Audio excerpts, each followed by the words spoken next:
Hi, welcome to this week's Authors Love Readers podcast, where we delve into the stories behind the stories. We're asking authors questions, some of them fun, some of them serious, and from their answers you're going to learn things you never knew about the people who write the stories you love. My name is Patricia McLinn. I'm your host and designated question asker. I'm Ann Christopher, and I'm an author who loves readers. Now, let's start the show. Hi, and welcome to this week's Authors Love Readers podcast. My guest today is Ann Christopher. Ann is a buddy, and surprise, surprise, and we live on sort of opposite sides of the Cincinnati metropolitan area. And we tend to meet, we meet annually in Florida at the Novelist Inc. conference, but we also love to go to this restaurant that's really close to me. I'm spoiled with that, called the Towsey House. And we've been known to have long lunches there, which are lots of fun. Unfortunately, yes, when things bring her over to my side of the of the metro area. And we try to get together for lunch, but oh my goodness, why is it so difficult? Well, I don't know. I mean, it seems like you look up and it's January, and then you look up and it's June, and then it's time for the conference in October, and now it's almost the holiday season. So I don't know what happens, but every year we say we're going to do a little bit better, and here we are. Talking by voice over internet. That's right. So, Anne, tell us some about what kind of books you write. I write steamy and emotional contemporary romance. I've also written romantic suspense, which was a fun change because I got to kill quite a few people that way. And then I have also written a young adult novel. It's a horror novel. So I also got to get into monsters a little bit and kill some more people in that book. But generally, I write contemporary romance. The horror one in particularly interests me. Do you have any strong fears yourself? And did those fears then translate into that book? I like the idea of being stuck somewhere and bad things happening. So I guess it's the monster in the house setup. You're trapped, cannot escape. Your options are dwindling, bad things are happening, and I like to see what people can do to get themselves out of the situation. So anytime somebody writes a story about being snowbound, or there's a hurricane coming, or they're stuck at sea, I like reading those stories. So, and with Monstrum, I was just kind of dozing on my sofa one afternoon, the half asleep, half awake zone. And it just came to me, well, what if a bunch of teenagers were stuck in the Bermuda Triangle? And then that becomes, well, why can't they get out? What is there? Wonder why so many bad things have allegedly happened in the Bermuda Triangle. So it kind of gets to be fun to scare yourself a little bit and see how bad you can make it for your beloved characters. That was a fun departure from what I normally write. Do you have any stories especially from your pre-author days, when you liked the story, but then the ending just didn't work, so you at least mentally rewrote it? I do. One of my favorite books of all time is Gone with the Wind. And I think I was in 5th or 6th grade when I first read it. And when I got to the end, Scarlett and Rhett don't end up together. And in fact, it looks pretty bad for Scarlett. And so for a long time, I would try to figure out how could Rhett and Scarlett get back together? What trickery could she go through to get him back? Because we know Scarlett's good at trickery. And I really came to the conclusion that she does not get him back, and that was the right ending. At least I can't figure out a better ending. I hate to say that, and maybe I need to think about that again now that I've grown up a little bit, but I came to the decision that Margaret Mitchell got it right. Isn't that interesting? Mm-hmm. What do you think? Do you think it was the right ending? Yes, I do, because I said this before. I was never a big Scarlett O'Hara fan. I thought she was, she put the P in petulant. And just it seemed to me a lot of other people. She had strength, and for that I admired. I thought she didn't do right by a lot of people in the story. Yeah. Well, that's certainly true. So I'm a toughie. Did that Well, you said you read that in fifth or sixth grade. Wow. Were you already kind of addicted to stories and reading at that point, or did that contribute? Oh, yeah. Well, back in the day in elementary school, we used to have the Scholastic Book Club, which I think still have today. So every month or so, you could look at the catalog and order some books, and then they would be delivered magically one day in class. And of course, that would get you out of doing math. You didn't have a Barnes and Noble on every corner. Of course, we don't have a Barnes and Noble on every corner now anymore. But so it was kind of a rare deal to get books that didn't come from the library. So that was always a lot of fun. Yeah, I love that, owning the books. Yeah, that's cool. Yes. Let's do some short, fun ones here. What's your favorite taste? I've been eating, sweet. Let's just put that out there. Yay! Yeah. If you have cake or a cookie, I'm with you. But lately, I've been eating a lot of tangy stuff. So like coleslaw. I like coleslaw. I like vinegary things. So I'm not sure why, but so if anyone wants to send me their favorite coleslaw recipe, I'd be eternally grateful. Not the mayonnaise kind. I want the tangy vinegar kind. So do you find that affects your taste for sweets? Oh no. Oh no. Okay. Nothing affects my taste for sweets. Yeah, and Towsey House has some great desserts. So, I know. We haven't explored all of the desserts they have. Maybe we should just go one day and have dessert. I like that. We'll just have a dessert outing. I'm holding you to that. Okay, a favorite color and why? Does it have associations for you? Or I've always loved blue and purple. I don't know why. I think they're soothing and also energizing and just beautiful. So those are my two favorite colors. So if I'm going to get a sweater, or if I'm looking at paint swatches for a room, I'm gonna spend some time in the blue and purple, even if I ultimately go somewhere else. Blue and purple are going to be there. So where would you ultimately go? Like, are you a white and off-white person for walls? I have a lot of, I have pale colors. So kitchen is kind of a pale green. The dining room is sort of a pale green tan, just enough to set off the trim, the trim on the doors. Wow, this is a fascinating question. I feel like Barbara Walters would ask me a question like that. Well, I think of my house in Virginia that I think had every tone of off-white there possibly is in that house, but nothing else. It's kind of overwhelming. I mean, you think, oh, I need to touch up the trim on my doors. Let me just go over to Home Depot and grab some off-white paint. And then you get there and you're staring at the paint chips. Like, I know. To generate a panic attack. And then you bring it back, and I was doing that here with swatches and thinking, oh, these are really close. And then you put it up on the wall and go, oh my Lord, no. Yeah. You gotta be crazy. Oh dear. Okay.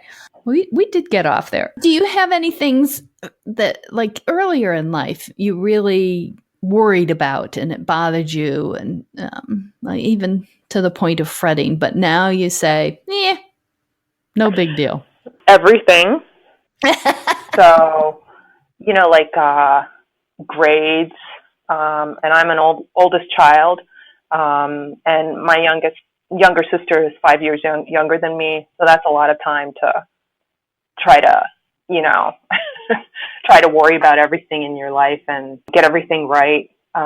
So I did a lot of worrying about everything. But I do remember, this is a pretty early memory, one spring I think I had an allergic reaction to something that was outside, maybe flowers or pollen or something, or maybe I just had conjunctivitis. So anyway, my eyes were irritated, and I just was certain that I was going to go blind.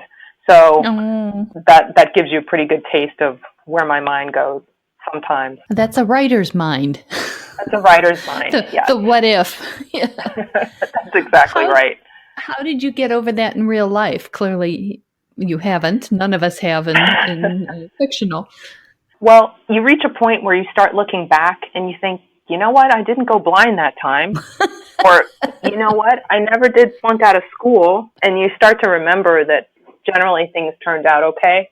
So it slowly dawns on you that maybe you shouldn't have spent so much time worrying about stuff. That's great. So when you're in school, and a little older now, I guess, in high school, did you have a song when you were in high school, college, in that age that spoke to you? I thought about that. I think Man in the Mirror, Michael Jackson's song. I just love that song. I love the message. I just love the message of that song. So I'm going to go with that one. I'm going to say I'm going to pick a thoughtful choice. Good for you. Instead of saying, like Donna Summer's Last Dance or something like that. Which is a good one to dance to. True. Is there a saying that one of your parents used to say all the time, and especially if it made you roll your eyes when you were a kid, that now you find is coming out of your mouth? Whose junk is that? Whose stuff is that on the floor? Who left these dishes in the sink? And does it work any better on your kids than it did on you? No. I mean, because first of all, nobody knows anything. It's a complete mystery. And then it becomes, what's your problem? Why can't we all just get along? I'm like,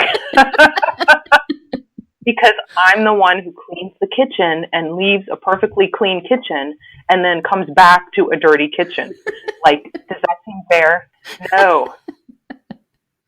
When I was a little kid, I had a book that had compilations of poems and stuff. And there was a poem called Mr. Nobody. Mr. Nobody did all the bad things. Mr. Nobody broke the dishes. Mr. Nobody got the bathroom clean. My kids are intimately familiar with that story.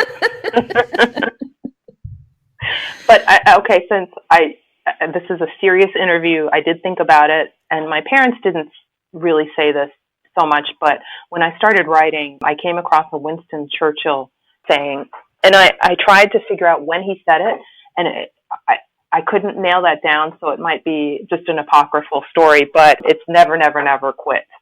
And supposedly he was talking about the Blitz. But so when you're trying to become a writer, that's a good one to keep in mind. But also there's another one, a writing quote, which is, there are 3 rules to writing, only no one knows what they are. Yes. I love that one. Yeah. If only we knew the rules or the secret. If only someone would tell us. To know too, right? Yes. Exactly. Okay, most of us writers have bad habit words, or at least one. I have previously confessed that mine include just and really, and I have to go through manuscripts and delete them. Do you have one or more? Or more. And it's funny you say that, because my poor beleaguered copy editor, she's so polite, and she'll say, "You've said this several times in the manuscript now. Perhaps you could reword." And then the next time, perhaps you could reword. And I know she wants to tell me, what the hell is wrong with you? Stop using this word. I seem to do a lot of stuff with eyes. So like his gaze or her gaze, or, glittered, or their eyes glittered, or their eyes glared or glowered, or, so it's like I really need to work on doing something else, some other body language thing besides worrying about people's gazes all the time. But it's so hard because the eyes do tell the reaction and the mood, even when the rest of the face doesn't. Yes, that's exactly right. In other words, I do it too. So I figured I wasn't the only one. Yeah. Okay, I have this peculiar desert island in my mind where you are allowed to bring 3 movies, and there are facilities in which you can play these 3 movies, but you can't bring any other movies than that. And it is a desert island, so there's not a whole lot to do here. So which 3 movies are you bringing? Well, can I have popcorn, though, with the movies? You what can. About popcorn? Okay, great question. Absolutely. Okay. I have 3, and I think these are very good movies. Rocky 2, because it's really inspiring to me, kind of gets your blood pumping. Jurassic Park, because again, there's the monster in the house story, right? They're stuck on the island. And then my daughter, I posed this question to her, and she right away came up with Pride and Prejudice with Keira Knightley, that version from, I think, 2005. We love that movie. So there's the romance. That's so interesting because the first two are both sort of get your blood pumping. But Pride and Prejudice, well, maybe in a different way, huh? With the romance getting your blood pumping.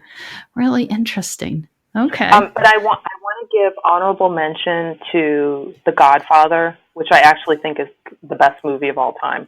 I'm just not sure I would want to see it in an endless loop on a desert island. I think that's a very valid point, that there are some movies that you think are really good. I remember Ordinary People. I was so hit by that movie, and I thank you. Never want to watch it again. Never. Well, that was that one or Schindler's List. Yeah. Yep. I'm so glad I saw it, and I never ever want to see that again. Yep. So we'll shift here to my other really strange question. You're right-handed, correct? Yes. On your right hand, your index finger or your ring finger longer? Okay, before I answer this question, what does this indicate in life? I have no idea. Oh. I honestly don't. Okay. I do. So you're not going to say. No. And I've said before, it seems to me I heard someplace that your left hand is supposed to be what you started with and your right hand is what you make of yourself in like palm reading.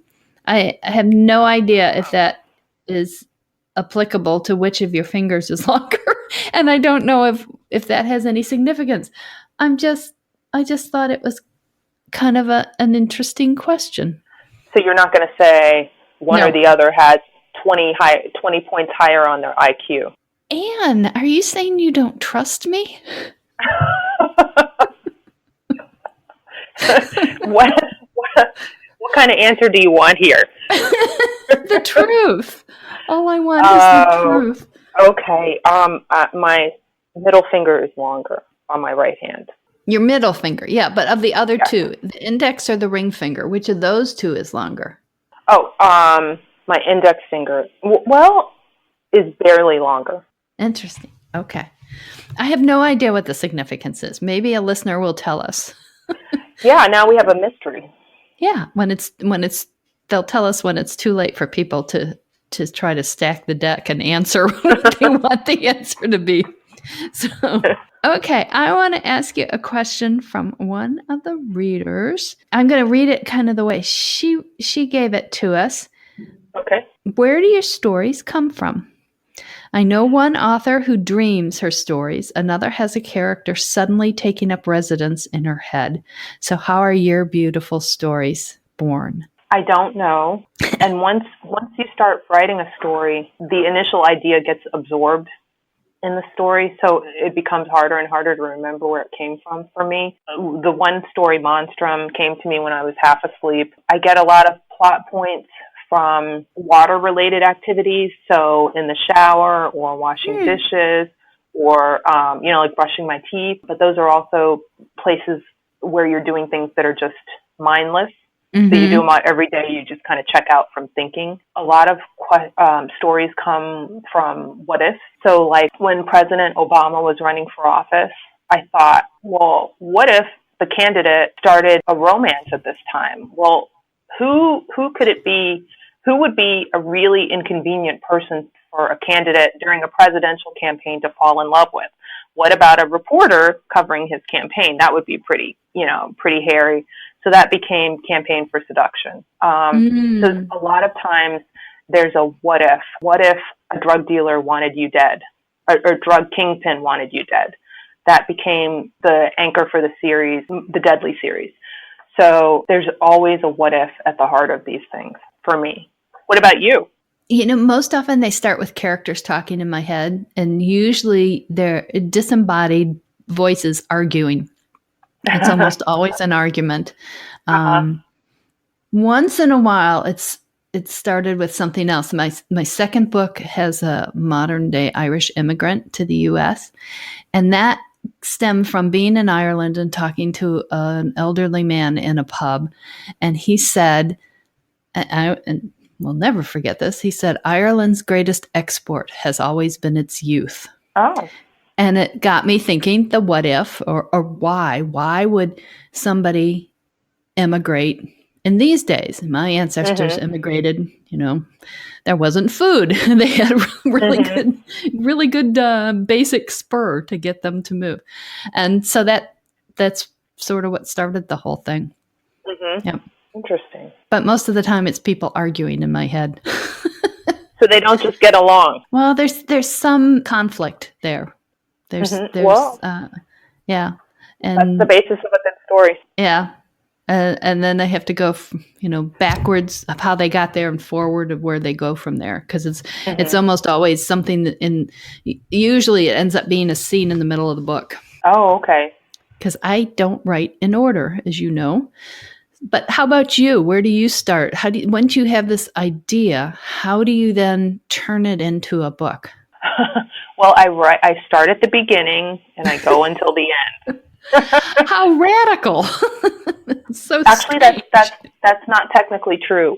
One of the big lessons that I had when I started writing and trying to figure out what I was doing was to start in the middle or start a little bit ahead of where I think the story is beginning, so that if the scene poses questions or it's right in the middle of the action. So it's fun when you can do that if things are already well on their way, and then you kind of leave out some of the boring parts. But also, when you're ending a scene, my inclination was always the scene ends at the end of the day when the heroine is going to bed. And, I've got to mention that she brushed her teeth and took her shower and went to bed. And surprisingly, that's not very interesting for the reader. So I've switched to ending scenes on a question, or, now she knew what she had to do, or she knew just the person who could help her, and then, switch to the next chapter. So hopefully I've gotten a little bit better about that kind of thing. As a reader, one of the things I love at the end of chapters is now everything was going to be fine. That's sort of thing. Because it's not going to be, especially if you can see there's more book to come. And it immediately gets me thinking, how is this going to go wrong? In what way is this going to happen? So I always like that at the end of chapters. I call that a disconnect. So there's a disconnect between what the character thinks and what is really going on. Or there's a disconnect between what the character is saying and the character's internal monologue, or the way the character sees herself and the way everybody else sees her, or the hero sees her. There's always a disconnect. So one of my favorites is when the reader knows more than the character and realizes the character is either lying to him or herself or just hasn't put pieces together. And I like that a lot. That's a lot of fun when you're writing mystery or romantic suspense, like the killer is on the way, but the characters are having dinner. They don't know what's going on. When you finish a book, well, first of all, when you finish or when you start, do you celebrate the moments in the book? Not really. I seem to clean my desk in between projects, and my desk doesn't really get very messy, but I like to have it decluttered in between projects. But at the end of a project, I usually feel the need for a drink. So I like to go out to dinner, and I'm kind of a foodie, so we'll just go to dinner and get a drink or something. That's fun. I find it hard to believe that you clean to celebrate ending a book. I clean because the book isn't doing well, and I will do anything other than write at that point. No, I misunderstood the question. I thought you were saying, is there something you do like when the book is over? No, you did. You answered it correctly. I'm just finding. I'm just astonished that anybody. Cleaning is not the celebration. No. Okay. When you finish a book, do you find that you miss those characters, that you're thinking about them? Are you projecting further into their future? And if you do find the characters stay on your mind, does that lead you to write additional books ever? In general, by the time I finish a book, at the end there's always a hard push to get it finished, and a lot of times there's a deadline. So by that point, I am really sick of these people, and I am sorry that I didn't put them in a plane crash in chapter 2 and get them out of my life. I really am glad to send them on their way. And, I know they're going to be okay and they're in a good place and they should be fine. I recently updated and re-released some of my earlier books.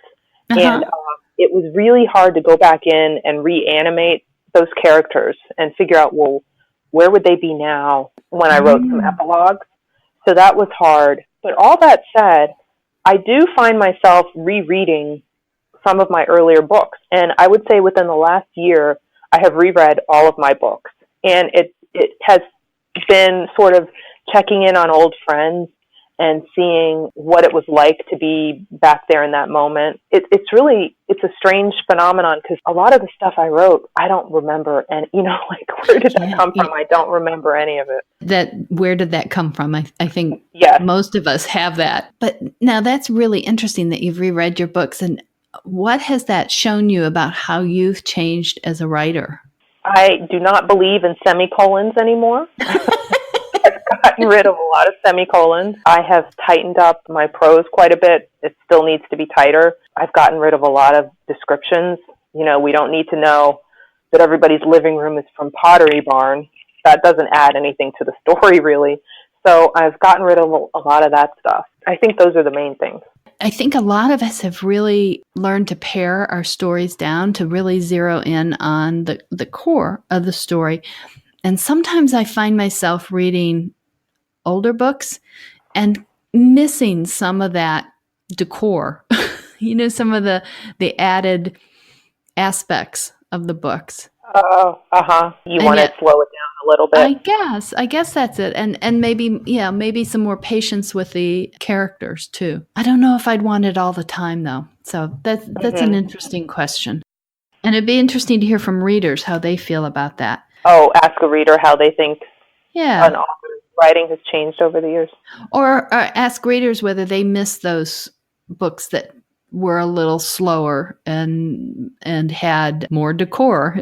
This is a question from a reader that's somewhat related in that she asks, when the cover image doesn't match the character description, which she says is a pet peeve, how does it feel for the author? I am so glad you asked me that question. It feels really upsetting. And I'll give you an example. I already mentioned Campaign for Seduction, which is my book where the senator is running for president and he falls in love with a journalist on his plane as they're campaigning around the country. And so the cover came to me and I had no say in the cover. Mm-hmm. I mean, you fill out a form with your publisher and you tell them things like who the characters are and what the settings are, and then you kind of cross your fingers and pray. And so this cover came back to me, and it was a man and a woman. The man had on like a dark suit and also a dark tie with a white shirt. And so the combination to me looked like an airline pilot rather than, like a professional, like a senator. And he had his eyes closed. I'm not sure why his eyes were closed. And the heroine had like 80 pounds of fake hair piled high on her head. And this was the thing that really stuck in my craw. She was wearing like a mink stole. And my grandmother had, I don't know what kind of fur it was. It was a stole. And I swear this was from like 1952. And I'm like, who since 1952 has worn a stole? And why would you give it to this heroine? I mean, they're campaigning. There is no ball. There's no black tie, anything. Like, why? And the reason that it was so upsetting with that particular book was that it was a very hard book to write. It required a ton of research into, like, what goes on in a campaign. And additionally, at that time, when President Obama was running, there was a ton of research material available. So I had a lot of questions, and I had to wade through a lot of articles. Mm-hmm. So I really put my heart and soul into that book. And then you just kind of pass it along to production, and you hope it turns out okay. And in that case, I was just really... And so they sent the cover to me and said, how'd you like the cover? And and this is one of those moments where you have to pick your battle. And I said, I wonder, could we maybe give him a red tie? Because the hair is, the heroine's hair is there. that's not going anywhere. We can't open his eyes because the model's eyes are closed. But how about a red tie? And they didn't make any changes. But the good news is the rights to that book have recently reverted to me, and I am going to reissue that book early next year and wait until you see the new cover. I'm really excited about it. Oh, that'll be great. That'll be great. It's really beautiful. That's a wonderful, happy ending to that story, Anne. I love it. Yeah. You mentioned research. And I think sometimes people think if you're writing contemporary books, you don't have to do research, which is totally incorrect for a lot of us anyhow. How do you approach research? Do you love it? Do you hate it? Do you find it's a great way to procrastinate? When do you do it at the beginning? Do you do it during the book? Tell us all. Kind of all of that. I was a lawyer in my past life, so I am very familiar with doing research. And when I did Campaign for Seduction, there were tons of online articles, and, just watching the news every night, I could see, if they show Senator at the time, Obama, on the plane, well, in that one image, I can see, well, this is what the plane looks like, and this is how many people seem to be on the plane. When I did my Deadly series, this was the series, What Would You Do If a Drug Kingpin Wanted to Kill You? And the heroes were DEA agents. So this was a whole new ballgame because I had questions that I needed to pose to the DEA. They have public relations people. So you have to email the head, the public relations department, and deal with them. And they, you ask them the questions, and then they get the materials and send them to you. So they sent me a whole packet of information. And for that book, I also read, there was a book called WITSEC, which was nonfiction, which was a very good book. So that was fun. I'm trying to think, I've written a couple of books about vineyards, where it's set in vineyards. So you just had to drink wine, right? I really wanted to turn that into, I had to visit Napa, but I didn't quite make it. But I like research. And then, of course, when you're writing during the day, it's so easy. You have a window open for the manuscript, and then you just look, minimize that window, and you go over to Google and figure out get a quick answer to a question. So I do that throughout as I'm writing. But I like research, but you have to be careful because the book cannot then become an encyclopedia about making wine in Napa Valley. And there's the temptation to dump all this information in that you just learned. And so you kind of have to do the research and then forget about the research and just hope that it organically comes into what you have written or what you're writing. You mentioned jumping over to Google a question while you're writing. Are you really disciplined about immediately coming back to your writing? Of course not. Let's be honest. I thought you were going to say, of course, and I was going to like you a little less. Of course not. I mean, no, because once you're there, you got to check your email. You got to see, what the news of the moment is. You've got to see if there's any celebrity gossip. So it just kind of snowballs sometimes, but generally I get back on track fairly quickly. Oh, well, you're still teetering on whether I like this or not. Do you, because I try to follow, sometimes I end up in places and I try to think, now, how did I get here? Oh, I know. What was the track that took me from what the initial question I had on? Well, sometimes it's, here's the article, the number one search result is the thing that you need to answer your question. Mm-hmm. But in glancing through the list, you see that number 5, that kind of looks interesting. And then you follow number 5, and then, it's just you leapfrog until you are completely lost from what your original question was. When you're working on stories, do you find some that you think, this is a good story, this is going to work, and then as you work on it, it just does not pan out, and so you have this unfinished piece of a story? And what do you do with those? Do you hold out hope that they will work out eventually, that you'll find the answers to the problems you had, or do you jettison those and not let them weigh you down? I jettison those. The first book I ever wrote is called A Delicate Situation. It was about 2 divorce lawyers. One represents the husband, one represents the wife, and the 2 lawyers fall in love. And that was the book I wrote to figure out how to write a book. It's fatally flawed. I mean, it doesn't have conflict, and the ethical implications for these lawyers was really, terrible, were really terrible. And so that book cannot be saved, but it served its purpose because I learned how to finish a book. Mm-hmm. So, Mm-hmm. but at this point, this isn't a hobby.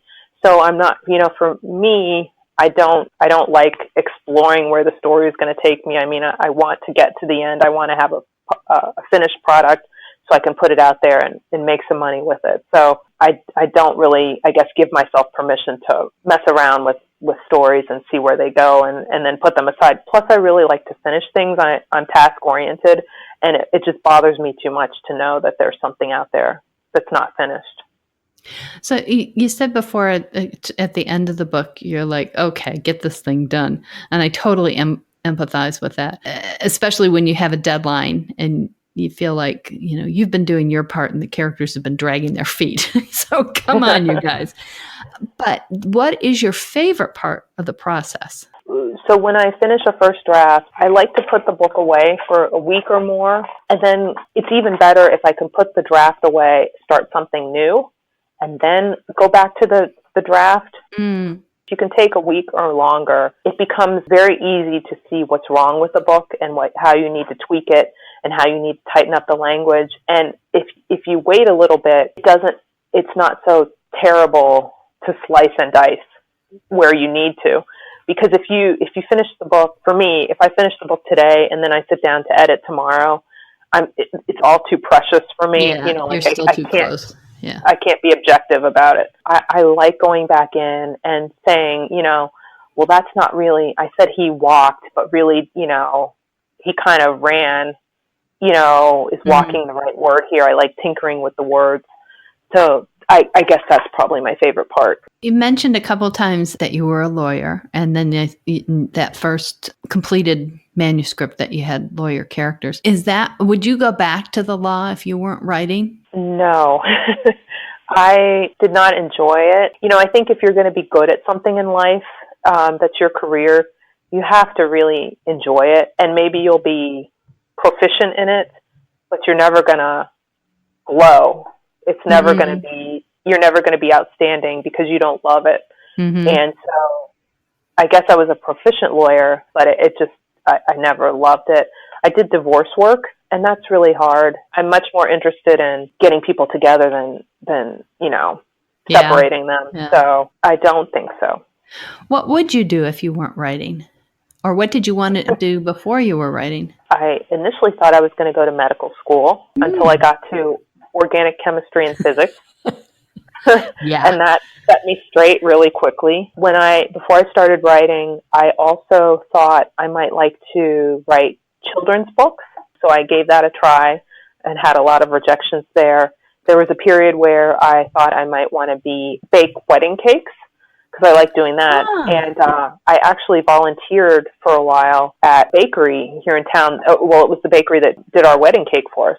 And so I volunteered probably for, 6 months or so. And it kind of scratched that itch for figuring out how to make good cakes. But I also realized that wasn't what I wanted to do with my life. Have you ever used that in a book? Baking cakes? I haven't. Maybe I should. Yeah, that would be fascinating. So is that, no, I was going to ask you if there's something you are really good at that few people know about. Is that baking cakes, or do you have an additional one? I can bake cakes. I can make candy. I can make bread. Ooh. I like to quilt.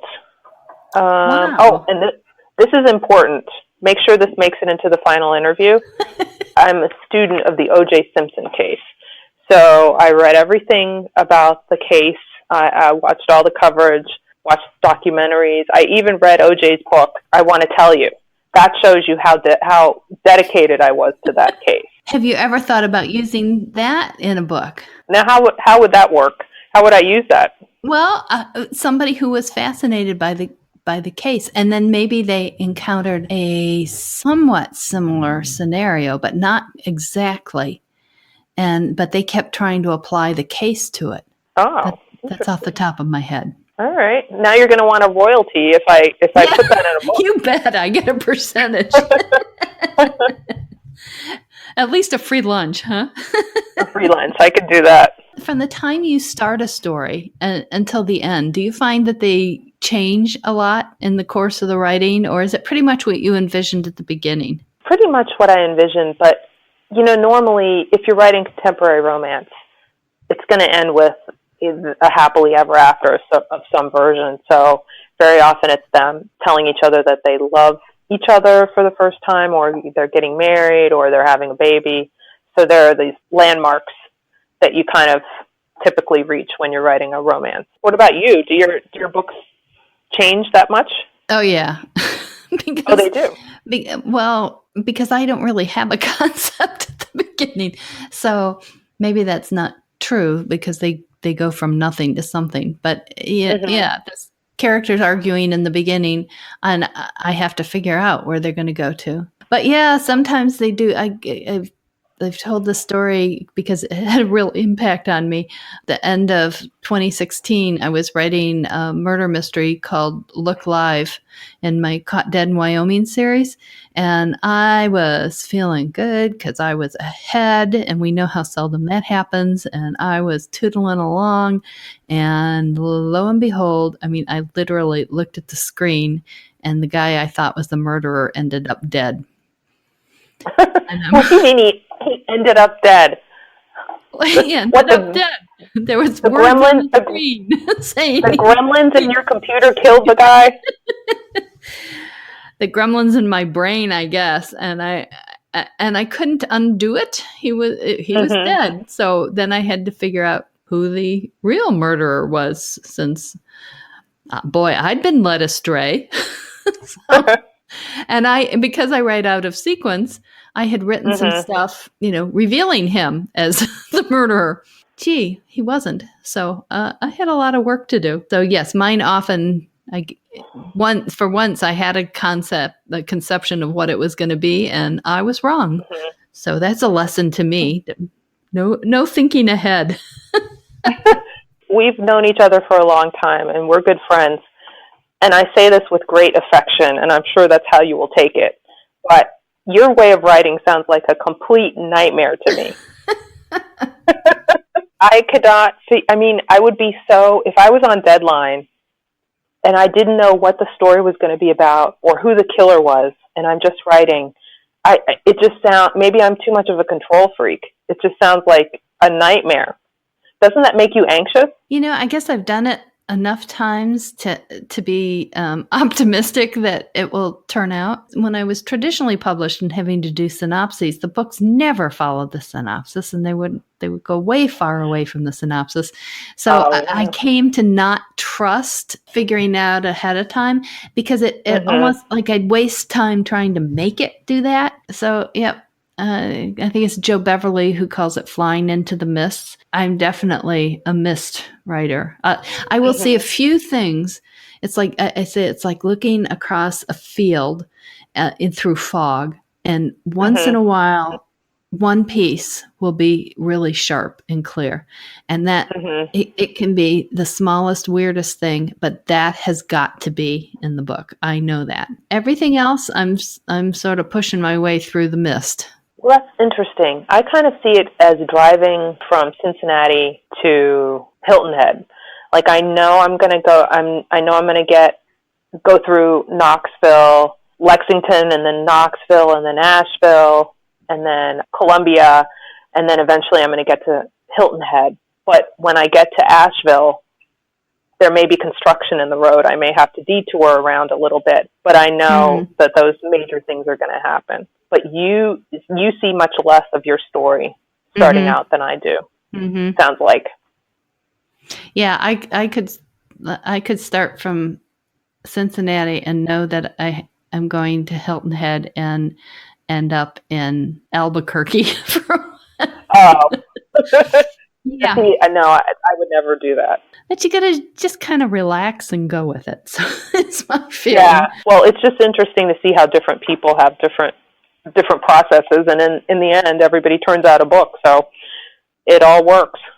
Well, and I've done talks. I do a talk called Survival Kit for Writers Who Don't Write Right, because there's definitely a bias against those of us who don't start at the beginning and go to the end. And sometimes it's reassuring to people to know that you can. And I've written 40, I think I'm at 45 books. I've tried to do it the other way, and I've actually lost books trying to do that. Because what happens to me is if I know where the story's going, my hoppy little brain says, okay, know that story. Done with that one. Let's go do something else. Well, I've heard many authors say that. Yeah, it really does just depend. So let's get back and ask another reader question here. All right. One who asks, what is your favorite place to write? Why? Does it have an inspirational view? I either write at my desk, which is in the corner of my bedroom, and I have a window that looks out. There's woods, and it goes down a hill, so I can see, trees. Or I write at the corner of the dining room table with my laptop, same part of the house. It looks out at trees. Sometimes I'll go through periods where I go to a cafe or something and write. For a long time, I would write at the cafe at our Barnes & Noble, but then it closed. Aww. So, yeah, I know, it's very sad. So, but usually just right around the house. And do you find you're distracted by the view, or does it soothe? No, it's soothing. I will look up and see different birds in the trees. Sometimes there's a woodpecker, and I call him a red-hatted woodpecker. I don't know what his official name is, but he's got a red patch right on top of, like a red toupee. So he'll show up. I'll just see different birds, but there's nothing exotic about it. So I guess that's good for concentrating on a book. See, I'd be trying to look up what kind of bird it was. And where they come from, and are there legends about them? Yeah. I have that little hoppy mind, so monkey mind. I think this is a really interesting question from a reader. If you could write a book with any author, alive or dead, who would you want to work with and why? Love this question. Shakespeare, because I just want to know, how did you do that? Please just tell me one thing. How did you do any of this? And I have noticed, I've written 20-something books now, and the number of times that something about Shakespeare works its way into the book, really striking. I've started to notice, I can't get away from it. Because there's always, anything I could say, he's already said it, and he said it better.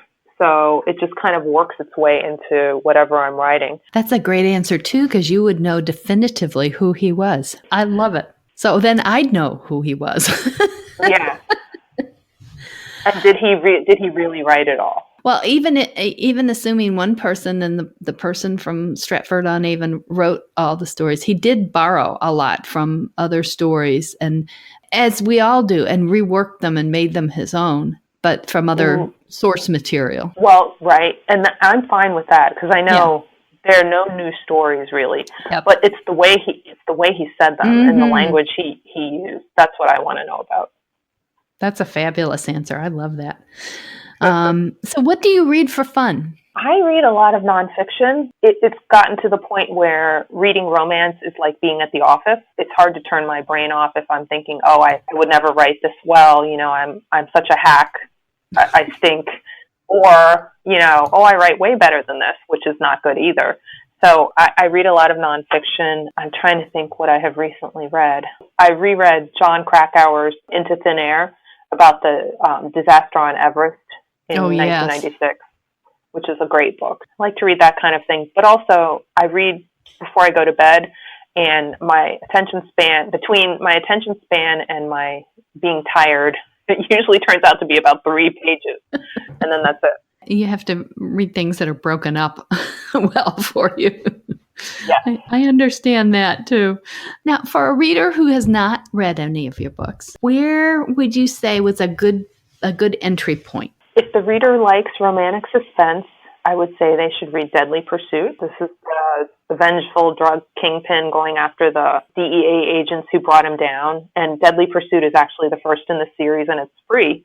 If you like just contemporary romance with family, I would recommend my Journey's End series, small town series with 5 brothers in upstate New York on the Hudson River. And so the first story in that series is called A Journey's End. It's a novella, and it's also free. And that's a snowbound story. The hero and heroine are snowbound on New Year's Eve. And that's a quick, sexy read. That's a fun one too.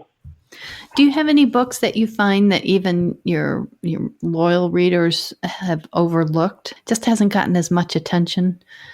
I tend to think of these little, kind of orphan books. One of my favorite books that I've reread a lot recently it's called Sinful Paradise, and it's the last book in it's called the Davies family series, and I'm actually about to re-release it with a new cover. But it's a straightforward contemporary romance. There's not a whole lot of drama going on, but it's the hero. He just is ready for a relationship much sooner than the heroine is. She is just coming off of an affair with a married man. She feels guilty that she had an affair with a married man, and so when the right guy does come along, she's not quite ready. And so it's just, there's a lot of yearning in that story, and for some reason it just really tugs on my heartstrings. So, and I really like that hero, so recommend that one. Oh, and I hope people will look at it too. You've had some fabulous covers lately. You've had some just wonderful covers. So I'm looking forward to seeing that one.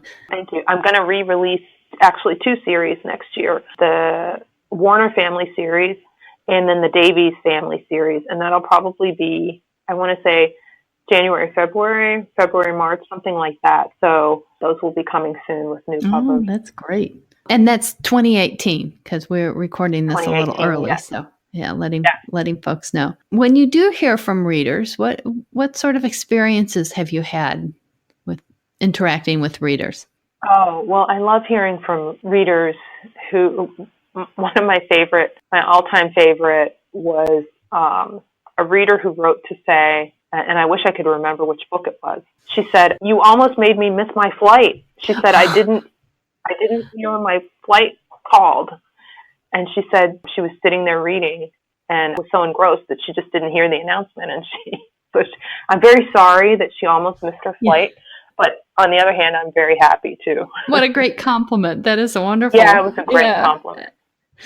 So is there anything I should have or could have asked that I haven't, or that, well, I guess there are always things I could have asked, but something that you want to answer that I didn't ask? Oh, here's the question. What is the most difficult part about your artistic process?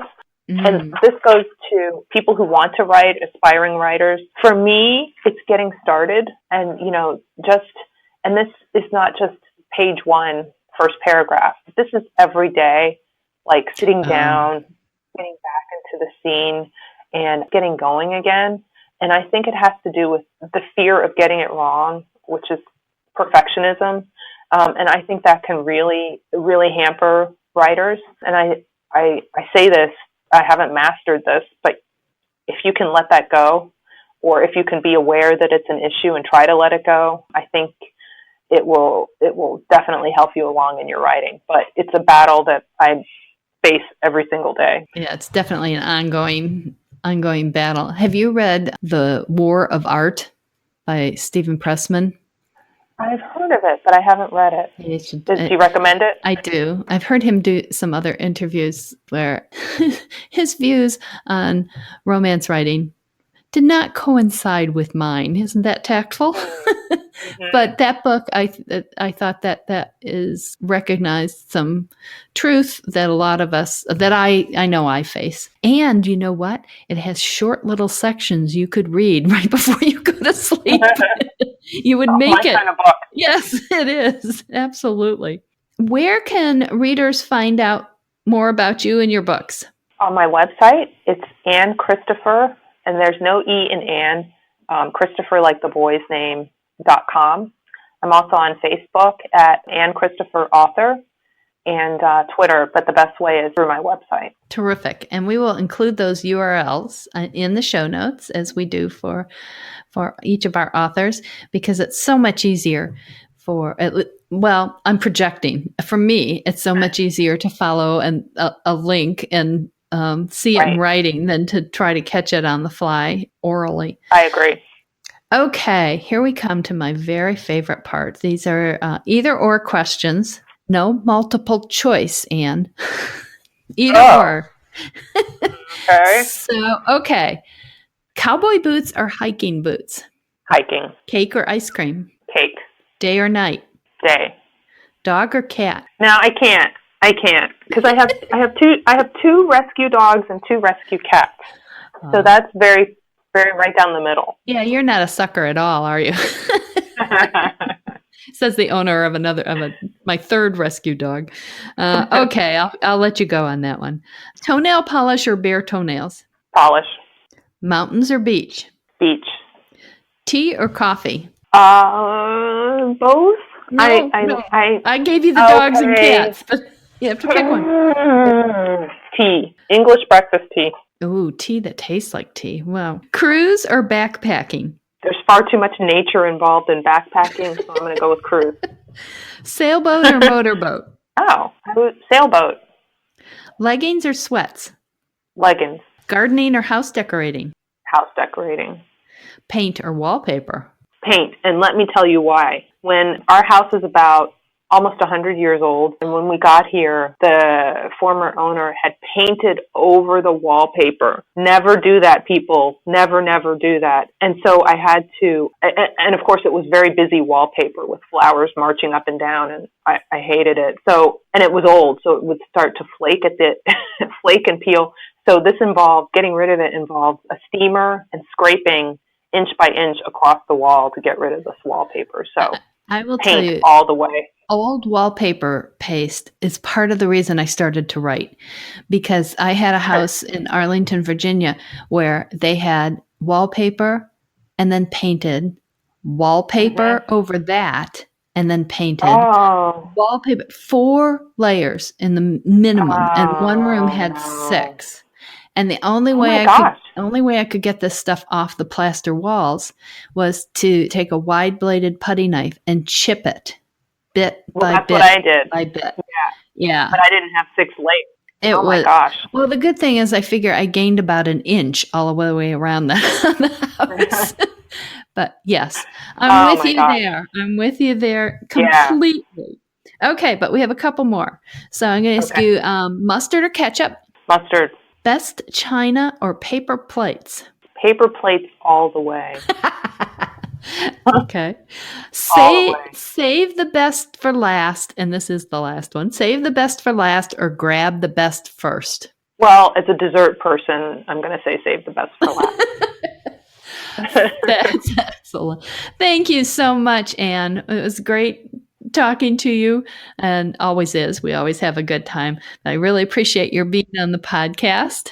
Well, thank you for having me. I feel really special. You are really special. And I hope the readers will try out your books, and I hope the listeners will also come back next week and hear another author as we explore the stories behind the stories in Authors Love Readers. Have a great week.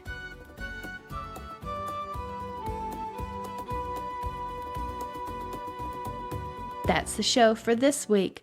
Hope you enjoyed it, and thank you for joining Authors Love Readers podcast. Remember, you can always find out more about our guest authors in the show notes, and you can find out more about me at www.patriciamclinn.com. You can also send in questions to be asked of future authors at podcast@authorslovereaders.com. Until next week, wishing you lots of happy reading. Bye.